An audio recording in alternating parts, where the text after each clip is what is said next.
Dios es bueno. Él es maravilloso. Es compasivo. Es entendido. Es paciente.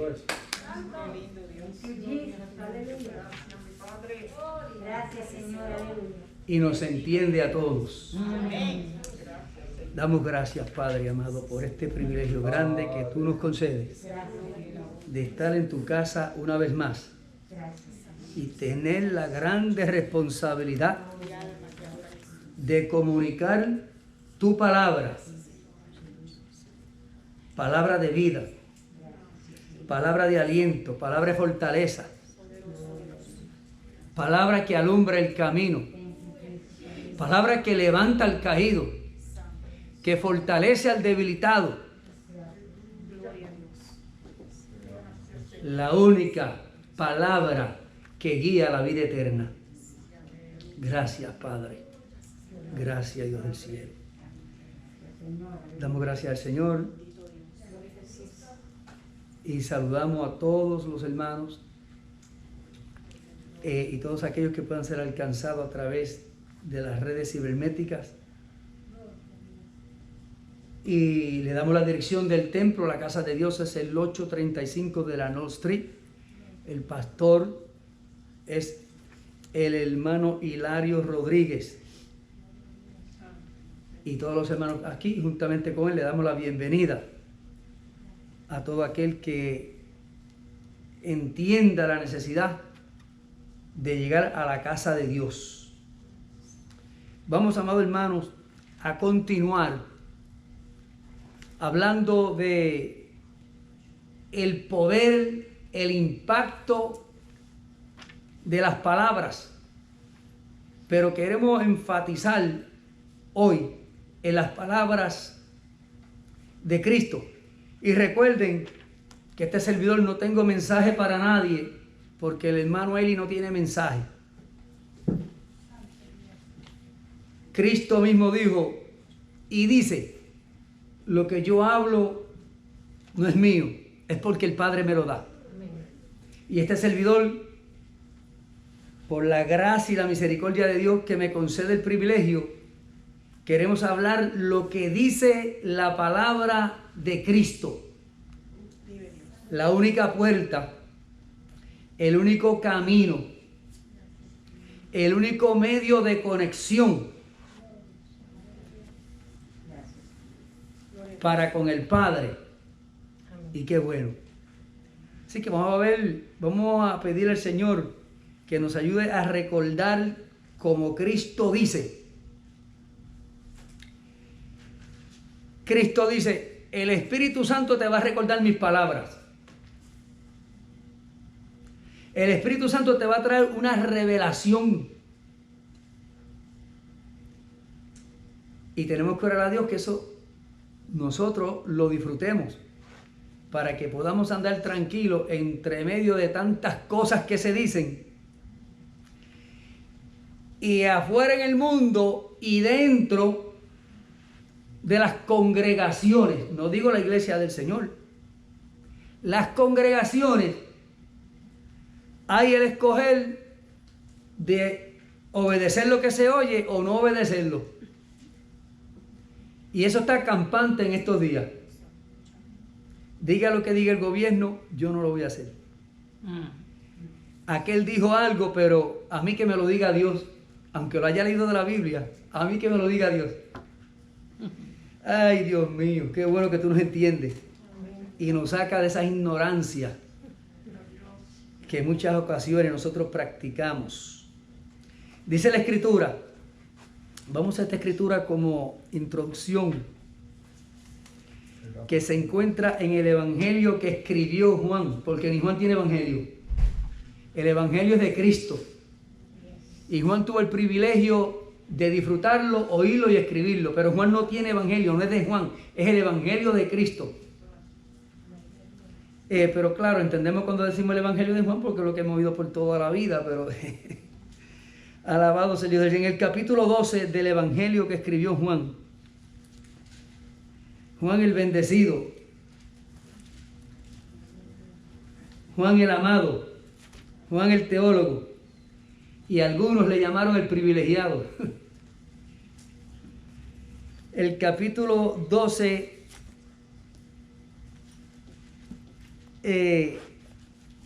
vamos a comenzar en el del 44 al 50. Lea así en nombre del Padre, del Hijo y del Espíritu Santo. Amén. Amén. Verso 44 hasta el 50. El 44 lee así. Jesús clamó y dijo: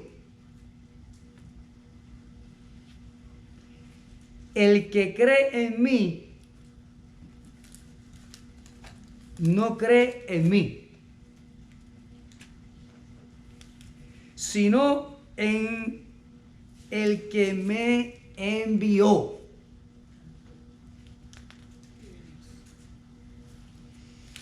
Y el que me ve, ve al que me envió. Yo, la luz, he venido al mundo para que todo aquel que cree en mí no permanezca en tinieblas. Wow. El que oye mis palabras y no las guarda, yo no le juzgo, porque no he venido a juzgar al mundo, sino a salvar el mundo. El que me rechaza y no recibe mis palabras, tiene quien le juzgue. La palabra que he hablado, ella le juzgará en el día postrero. Porque yo no he hablado por mi propia cuenta. El Padre que me envió, Él me dio mandamiento de lo que he de decir y de lo que he de hablar. Y sé que su mandamiento es vida eterna. Así pues, lo que yo hablo, lo hablo como el Padre me lo ha dicho. Alabado sea Dios del cielo.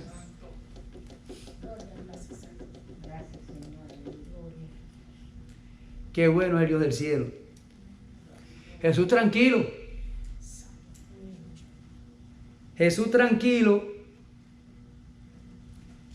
sin desenfocarse de cuál fue el trabajo que Él vino a hacer.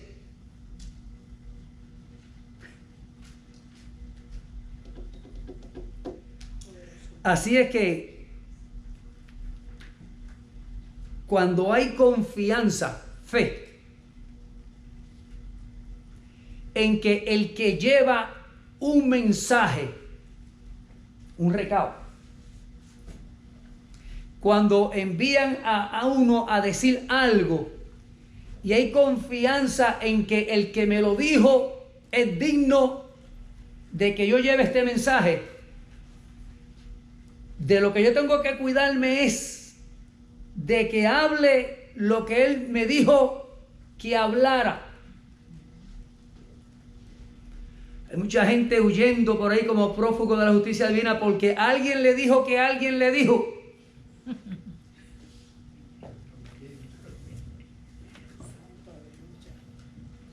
Esa ignorancia voluntaria de nosotros contra la palabra de Dios, al final del tiempo nos va a enjuiciar duramente.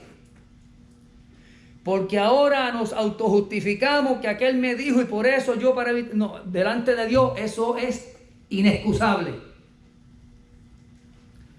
Mi papá me enseñó a mí, cuando alguien te diga que alguien dijo de ti que dijo, ni lo escuche, dímelo delante de aquel.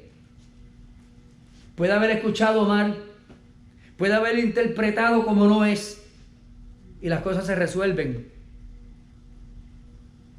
con más de uno. Eso lo dice la Escritura. Cuando comencemos a entender la estructura bíblica, la dirección del Señor, entonces nos podemos proclamar una sola iglesia. Mientras tanto, seguiremos siendo congregaciones y grupos. Mientras no andemos en el mandato del Señor. Porque el hermano Juan, el mismo Juan, dice, te voy a decir de parte de Dios cómo distinguir quién es y quién no es. El que te oye cuando tú hablas lo de Cristo, ese es del grupo.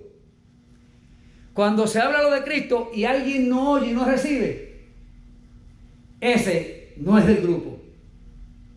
¿Por qué hay tanta división entonces? No importa lo que nos inventemos para tratar de estar juntos, porque estar juntos es una cosa y estar unidos es otra. Y el que habla aquí,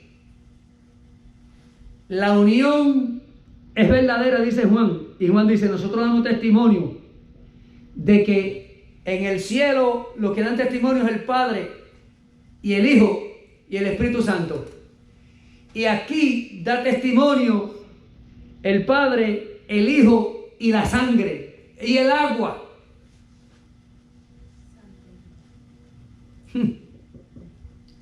Cuando hay un testimonio, algo que hay certeza de que es la verdad, se habla libremente. Se habla libremente.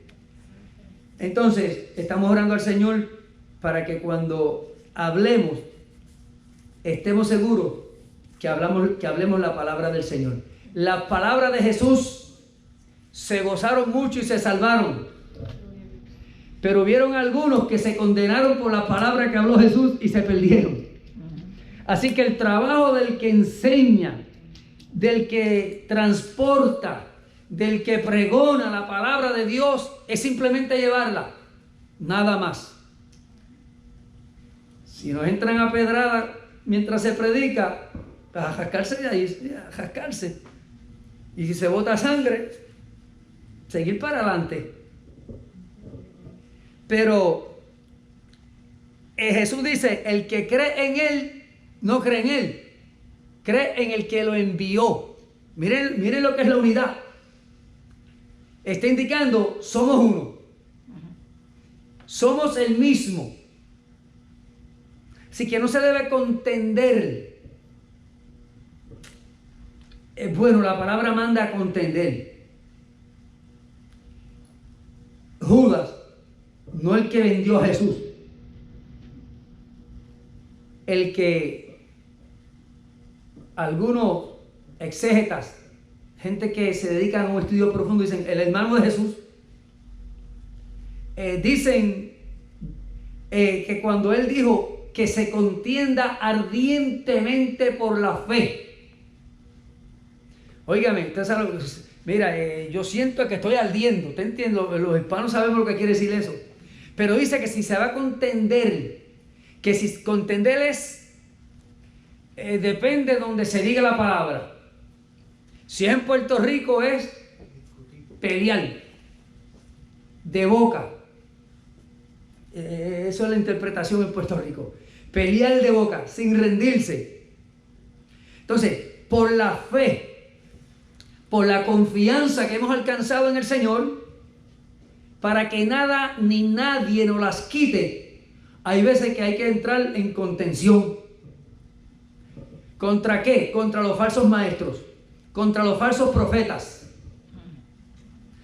contra toda falsa enseñanza que se mueve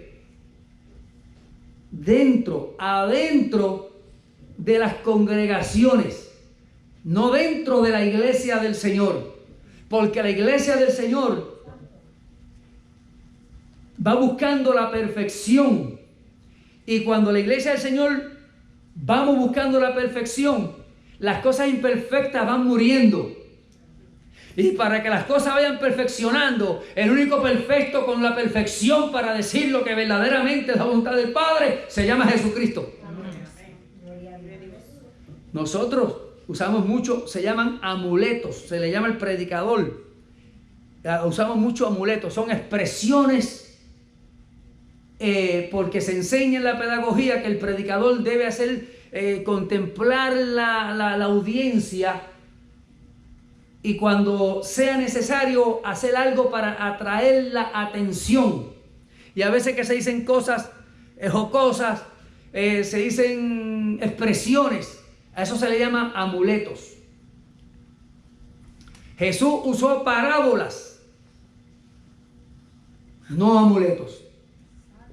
Usó parábolas para que la gente entendiera si era de campo, si era de la playa, si era del centro del pueblo. Él siempre buscó enseñarle algo terrenal usando algo que ellos entendieran. Si eran los de la playa, pues ellos sabían de agua y de pesca, pues ahí vamos. Y así sucesivamente.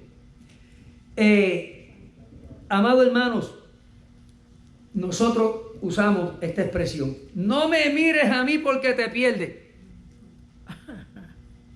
Lo estoy diciendo ahora, pero esa expresión lo estoy anunciando, no es que la uso ni la debemos usar. No me miren a mí, hermano, porque se pierden. Eso hay que eliminarlo. Eso hay que eliminarlo. Porque el que nosotros debemos seguir su enseñanza hasta llegar a la altura de Él, que es Jesús. Él dice: el que me ve, ve al que me envió. ¿Ustedes se recuerdan cuando Pedro, fíjese, amado hermano, que aun cuando tratamos de hacer algo indebido no nos sale bien? El que se aparta, el que ha tenido un encuentro con el Señor y por un tropiezo, una tristeza, se descuida y se va al mundo, se vuelve un payaso en el mundo. Porque no sabe caminar en el mundo, no sabe defenderse en el mundo. Todo le sale mal y lo engañan. ¿Por qué? Porque no es de allá, no es del mundo, pertenece a otro pueblo y está fuera de lugar. Por eso fue que cuando Pedro negó a Jesús, le dijeron: no le haga caso, porque óyelo bien, habla como ellos y anda como ellos. Y por allá salió otro y dijo: es verdad, porque yo vi cuando sacó la espada y sabe cortar la oreja. Esto es una añadidura. Pero sí lo identificaron, como una muchachita lo identificó como el que cortó oreja, o un siervo. O sea, amado hermano, que aunque tratemos de escondernos, en la gallera alguien dijo: yo apuesto tanto al gallo de la aleluya. Es que no podemos escondernos. No podemos escondernos, amado hermano. Dios nos marca. Dios nos marca de tal manera. Lo que sucede es que usted sabe que a veces que hay gente que dicen: oye, se me perdió esto, tú no lo has visto, y se lo tienes encima.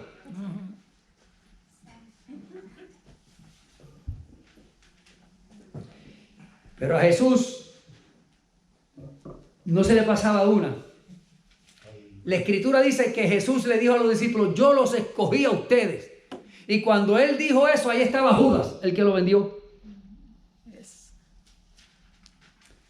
Jesús dijo: ustedes a mí no me buscaron, yo los busqué a ustedes y yo fui quien los nombré. Jesús es el pastor que no se equivoca. Cualquiera de nosotros nos equivocamos. ¿Dónde está ese espíritu de comprensión? Para que nos perdonen, para que hablemos. El enemigo aprovecha toda oportunidad que nosotros le demos para hacer daño en la obra del Señor. Él aprovecha cualquier desarreglo que nosotros hagamos. Pero el Señor el que guía la iglesia, el que dijo, ustedes no se van a quedar solos, porque qué llanto. Y en palabra de barrio, pastor, ¿qué revolú se formó cuando Jesús no estaba?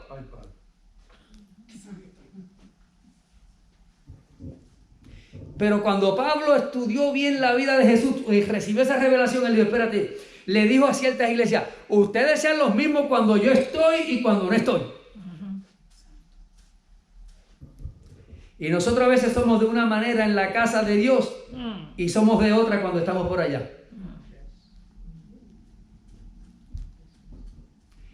Ese no era Jesús.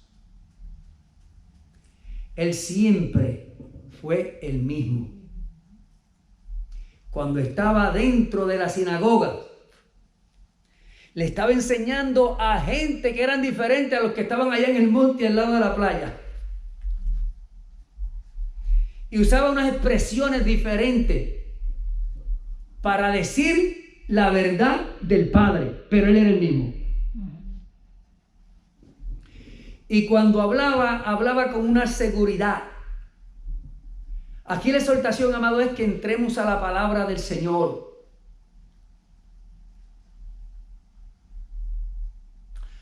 Hay mucho entretenimiento y distracción.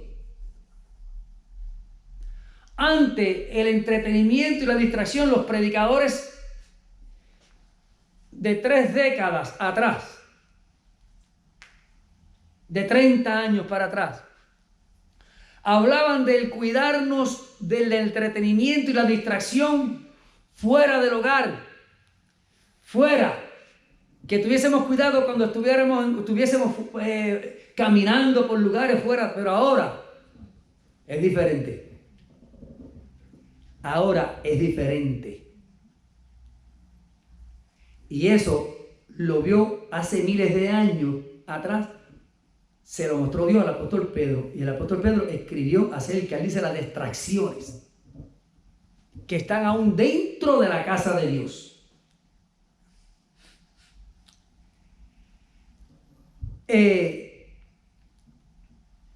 Así es que vamos a orarle al Dios del cielo para que eliminemos, y eso va con crecimiento y perfección. Eso es soltando la carne y creciendo en el espíritu. Orarle al Señor, Señor, yo quiero que tú me guíes y me dirijas a parecerme más a ti cada día. Porque cuando suene la trompeta, lo que nos falte a nosotros, Él lo va a completar. Pero él sabe si nosotros hemos estado trabajando a favor de la búsqueda de esa perfección. Porque hay un problema grande al final. Y es que el Padre va a estar mirando. Y el que no se parezca al Hijo no va a tener entrada. No va a tener entrada. Así es que el refrán, no me miren porque se pierden. Yo quisiera que alguien me lo explicara. ¿Qué hay en tu mente cuando tú dices eso? ¿O estás como el loro? Simplemente lo que oí, eso repito. Si es así, somos inocentes. Pero ¿qué es lo que hay en el corazón? Jesús dice de él: yo, la luz, he venido al mundo para que todo aquel que cree en mí, en Jesús, no permanezca en tinieblas. ¡Wow! Si somos los que tenemos la confianza en el Señor de que Él está trabajando en nosotros, óigame, si Cristo va conmigo y Cristo dice que cuando Él vino al mundo, todo aquel que cree en Él no permanece en tiniebla, sino que se cumple lo que Él dijo cuando estaba allá en la escalera. ¿Se recuerdan la escalera? no la de Jacob, la escalera de la cual hemos hablado, de allá del Sermón del Monte. Él dijo, vosotros sois la luz. ¿A quién se lo dijo? A los inconversos.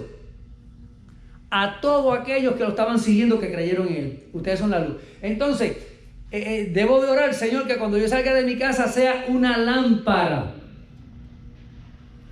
Que se vea algo, por lo menos algo del cielo.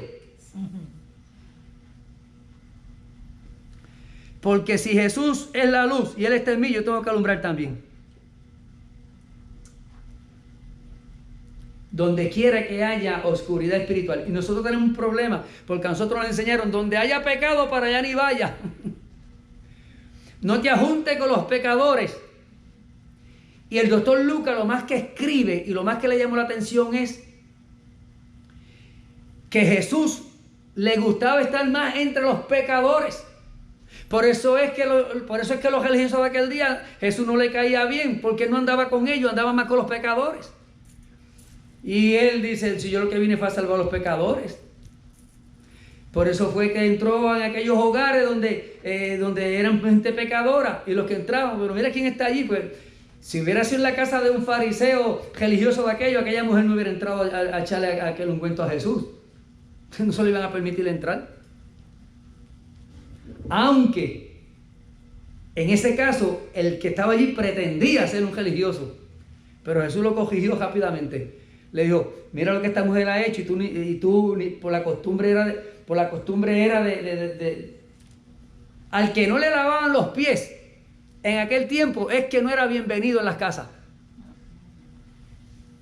En este tiempo todavía los judíos que practican el judaísmo, que están aquí, alrededor de nosotros. Yo he ido a velorios de judíos y a la casa de ellos porque hacen una reunión en las casas. Y tienen una ponchera de agua en la entrada. En estos tiempos, ahora. Y tienen una ponchera de agua ahí. Y el que verdaderamente se siente como parte de esa familia y uno de esa familia tiene que lavarse los pies. El que sigue dejando un pin por ahí y no se quitó los zapatos y no se lavó los pies, es un extraño en esa reunión.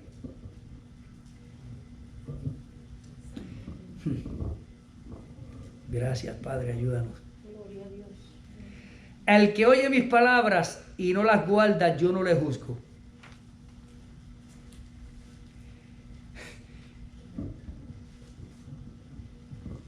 ¿Cuánta gente hay por ahí enojado porque dijeron algo y no le hicieron caso? Y andan por ahí en tribulación, en falsas tribulaciones, porque las tribulaciones que vienen de parte del Señor, la Escritura dice que están supuestas a producir en nosotros gozo. Los problemas están supuestos a producir gozo en nosotros. ¿Por qué tomamos otra actitud? Porque la Biblia dice en Hebreos capítulo 12, verso 3, que con sumo gozo, wow, con sumo gozo, algo que dice, mira, consumo, algo para sacarle el zumo hay que exprimirlo bien exprimido, sacarle el zumo. En Puerto Rico cuando decía, sácale el zumo, le están sacando el zumo, lo están apretando, le están sacando todo lo que pueden. Así que miren la entrega de Jesús, que con sumo gozo,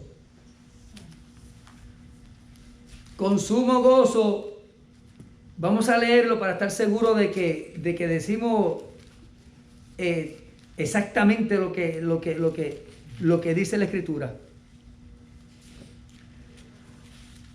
Oiga, puesto los ojos en Jesús, el autor y consumador de la fe, el cual por el gozo puesto delante de él, Jesús, el que se humilló hasta lo último. Dices, puesto el gozo delante de él, sufrió la cruz. Padeció lo que había que padecer en un madero, en una cruz. Primero, si estaba en el medio, regado por todos lugares, era el más bandido de todos. El más malo, el más bandido estaba en el medio. Ahí estaba Jesús. Sufrió eso. más los golpes que cogió, menospreciando el oprobio. ¿Qué es oprobio? Todo lo que pesaba contra su vida, todas las calumnias, todo lo malo que decían de él, todo lo negativo, él despreció todo eso. Por eso es que con gozo hizo lo que hizo. Y por eso es que la Escritura dice que todo lo que hagamos para el Señor, lo hagamos con gozo, lo hagamos con amor. Porque así fue que Jesús hizo la obra a favor de nosotros. Pero se nos olvida. Y cuando Dios usa a alguien para recordárnoslos, nos molestamos.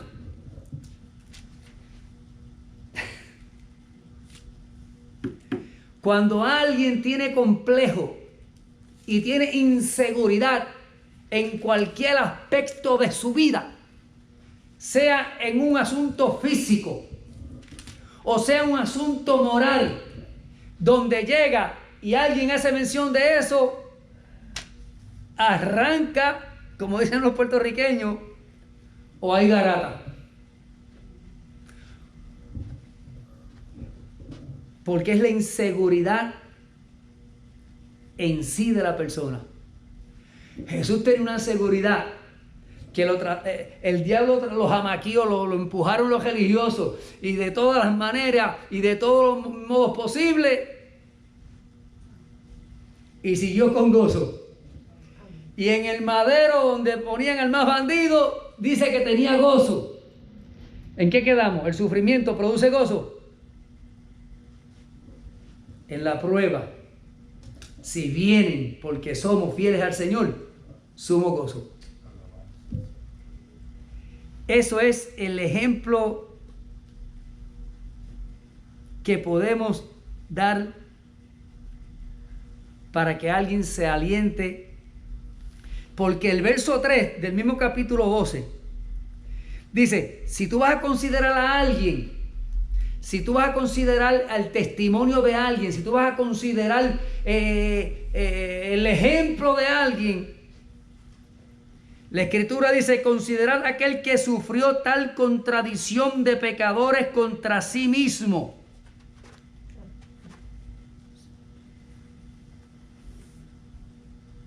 El Cristo perfecto, el Santo de Israel, el Dios en la tierra, rechazado, pero firme y estable en el trabajo que vino a hacer a favor de cada uno de nosotros. Considera aquel que sufrió tal contradicción de pecadores contra sí mismo, para que vuestro ánimo, lo repito mucho esto, ustedes saben que muchas veces lo he dicho, para que vuestro ánimo, vuestro soy yo, Elidario, vuestro es tu nombre, hermana, vuestro es el nombre de cada uno, pon tu nombre ahí. Considera aquel que sufrió tal contradicción de pecadores contra sí mismo, para que el Elidario no te canse hasta desmayar. Porque hay cosas, hay empujes, hay palabras que duelen más que un batazo. Y cuando están constante, cuando a alguien le están dando y le están dando y le están dando, llega el momento en que se desmaya porque pierde la fuerza. Pero aquí dice el Señor que consideremos al que sufrió esa contradicción para que nuestro ánimo no se canse hasta desmayar. Porque cuando una persona se desmaya, está inconsciente y hacen con él lo que le da la gana. Con Jesús no pudieron, porque sufrió, pero se mantuvo estable. Y nosotros muchas veces, cualquier cosa nos detiene. Eso es inestabilidad. Así es que ya el tiempo se nos fue.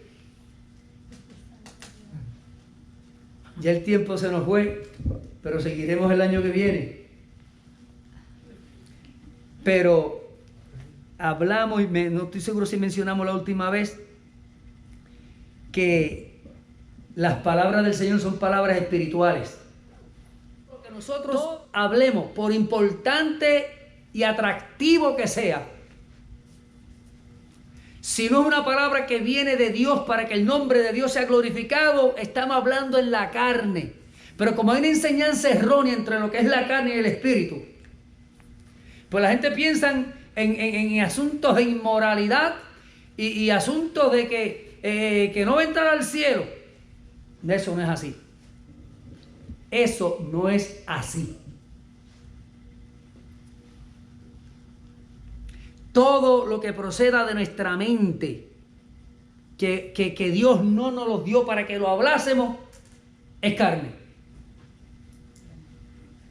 ¿Cuántos maestros hay profesionales que son cristianos? Todo lo que hacen en el trabajo, ellos son espirituales, pero todo el trabajo es de la carne. Y si suena la trompeta y está en el trabajo, ¿se van o se quedan? Hay que aclarar eso, lo de la carne y lo del espíritu. Porque cuando el apóstol Pablo dijo, lo estoy hablando como a carnales, porque todo lo que estaban haciendo eran inventos de ellos. No era que Dios le había hablado para que hicieran. Entonces las palabras del Señor son palabras espirituales. El espíritu es el que da vida. La carne para nada aprovecha. Entonces las palabras que aprovechan son las de Jesús. Pues háblame de Jesús. Porque las que son de nosotros son las que nos tienen como nos tienen.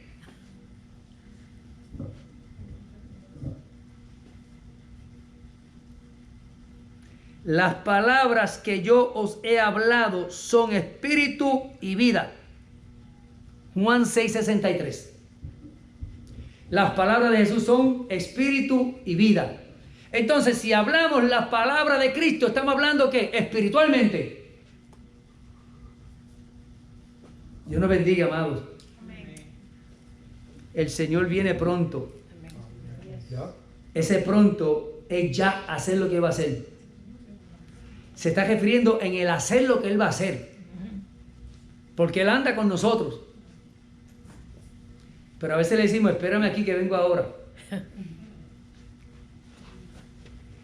Tengo que resolver algo. Y ahí es donde nos metemos en problemas. Alabado sea el Dios del cielo. Porque entonces se cumple lo que dice la Escritura. Que las palabras de Jesús también son palabras de juicio. Y recuérdense que Él dijo, yo no he venido a enjuiciar a nadie. Es la palabra que al fin del tiempo cada uno va a ser llamado, ¿verdad? Eso lo sabemos de memoria. 2 Corintios capítulo 5, verso 10. Compadeceremos ante el tribunal de Cristo. Y Cristo no va a juzgar allí por lo que le dijeron o por lo que oyó. Mire, esta palabra te la predicaron en Edén y tú la ignoraste. Y esa palabra es mi palabra. Ah, pero el que la dijo, no, esa es mi palabra. Bueno, terminamos ya por hoy.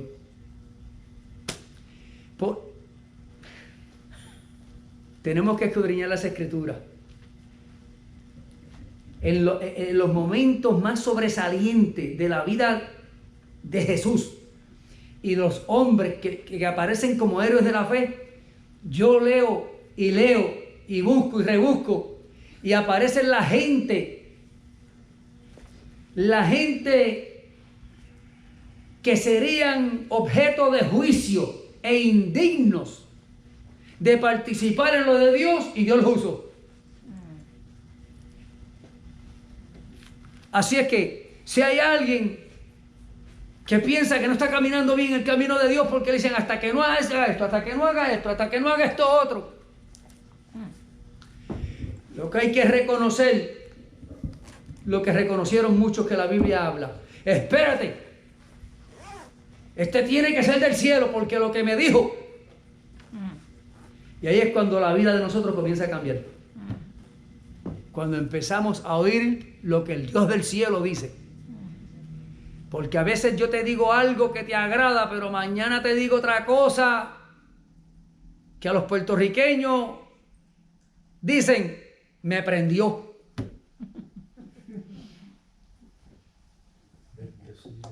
Porque esta es nuestra imperfección. Pero Dios nos ayuda a entendernos. Dios nos siga bendiciendo, amados hermanos. Amén. Entremos en la palabra del Señor. Léala por la mañana, léala por la noche, léala en todo momento. Y cuando vaya a buscar a alguien o a esperar por alguien, no pierda la paciencia. Saque ese celular y comienza a leer la Biblia, que usted vea que va a estar 3 horas esperando y no se da cuenta. Padre, gracias te damos por esta oportunidad maravillosa que tú nos has concedido. Permita, oh Dios de bondad, que nosotros comencemos a oírte de verdad y tú cambiarás todo lo que haya falta de cambiar en nuestras vidas. Gracias, Padre, por esta oportunidad.